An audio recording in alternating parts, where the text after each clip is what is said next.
America के असीमित मैदानों पर जब सुबह की पहली रोशनी घास की नोकों को सुनहरी आग में बदल देती है, तभी अचानक हवा का रुख बदलता है और उस हवा के साथ दौड़ पड़ता है एक साया, एक ऐसा जीव जो न हिरण है न एंटीलोप।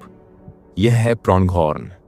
इसकी आंखें क्षितिज से भी दूर देख लेती हैं। इसके कदम धूल को तूफान बना देता है और इसकी रफ्तार इतनी बेकाबू है मानो धरती और आकाश के बीच की सारी सीमाएं तोड़ देना चाहती हो। यह सिर्फ एक जानवर नहीं बल्कि मैदानों की आत्मा है। लगभग 50 लाख साल पहले उत्तरी अमेरिका की धरती पर कई धावक जीव घूमते थे। विशाल बिल्लियां, भयानक शिकारी और तेज भागने वाले शाकाहारी। समय बदला, शिकारी मिट गए, लेकिन उनके डर से जन्मी रफ्तार आज भी जिंदा है। यह वही आखिरी विरासत है। यह वही अकेला योद्धा जो अपने पूरे परिवार का प्रतिनिधि बनकर आज तक खड़ा है। सोचिए, किसी प्रजाति ने अपने दुश्मनों को खो दिया, लेकिन उनकी याद में अपनी रफ्तार संभाल कर रखी। यह जीव चलता फिरता इतिहास है, गति की जीवित मूर्ति। यह खुले घास के मैदानों और रेगिस्तानी इलाकों में रहता है। यह दिन में घास, झाड़ियां और छोटे पौधे चढ़ता है। इसकी बड़ी बड़ी आंखें और कान इसे शिकारी से बचाते हैं। अक्सर यह छोटे छोटे झुंड बनाकर रहता है, लेकिन सर्दियों में इसकी टोली हजारों की संख्या तक पहुंच जाती है, मानो सुनहरी घास पर भूरे रंग की लहरें दौड़ रही हों। इसका जीवन हमेशा सावधानी और रफ्तार पर टिका होता है। इसका हर हिस्सा गति और सतर्कता के लिए बना है। गोल्फ बॉल जितनी बड़ी आंखें जो 300 डिग्री तक देख सकती हैं, मानो यह हर दिशा में झांक रहा हो।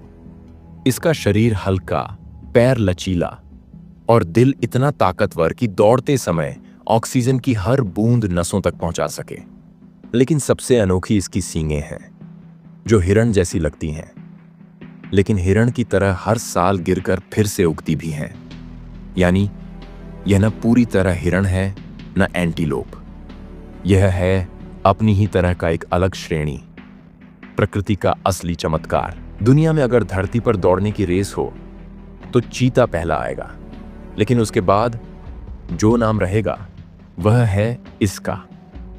यह 90 किलोमीटर प्रति घंटे की रफ्तार तक दौड़ सकता है।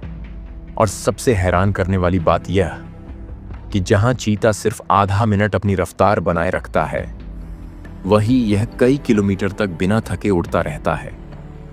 यह न केवल तेज है बल्कि सहनशील भी है। इसका दिल और इसके फेफड़े ऐसे बने हैं कि यह घंटों तक मैदानों पर हवा को चीरते हुए भाग सके। यही वजह है कि इसे मैदानों का राजा कहा जाता है। यह सिर्फ धावक नहीं बल्कि यात्री भी है। हर साल यह सैकड़ों किलोमीटर लंबी यात्रा करता है। गर्मियों में यह ऊंचे मैदानों और पहाड़ों की ओर जाता है, जहां ताजा घास और ठंडी हवाएं होती हैं। लेकिन सर्दियां आते ही यह वापस नीचे के इलाकों में लौट आता है, बर्फ से बचने और भोजन पाने के लिए। इसकी माइग्रेशन उत्तरी अमेरिका के किसी भी स्तनधारी से सबसे लंबी है। रास्ते में नदियां, सड़कें और बाढ़ इसके सामने आती हैं, लेकिन फिर भी हर साल यह वही रास्ता तय करता है जो इसके पूर्वजों ने इसके खून में, इसकी नसों में दर्ज किया है। यह यात्रा सिर्फ पेट के लिए नहीं बल्कि यह यात्रा इसके अस्तित्व के लिए है। भले ही यह दुनिया का दूसरा सबसे तेज धावक है, लेकिन शिकारी हमेशा आसपास मंडराते रहते हैं। कोयोट, बॉबकैट, गोल्डन ईगल्स और कभी कभी भेड़िए, ये सभी इसके बच्चों पर हमला करते हैं। लेकिन प्रॉन्गहॉर्न की तेज आंखें और दौड़ने की क्षमता इसे अक्सर बचा लेती हैं। इसके बच्चे भी महज कुछ घंटों में खड़े होकर दौड़ना सीख जाते हैं, क्योंकि मैदानों में देर करने का मतलब है मौत। कभी करोड़ों की संख्या में प्रॉन्गहॉर्न मैदानों पर दौड़ते थे। फिर आया इंसान, शिकार हुआ, खेत बने और इनका घर छोटा होता गया। 20वीं सदी की शुरुआत में इनकी संख्या गिरकर सिर्फ 13,000 रह गई थी। लेकिन इंसानों ने सुधारा, संरक्षण हुआ, नेशनल पार्क बने। आज इनकी संख्या फिर से बढ़कर करीब 10 लाख हो गई है, जो साबित करता है कि जब इंसान चाहे तो प्रकृति के साथ संतुलन बना सकता है।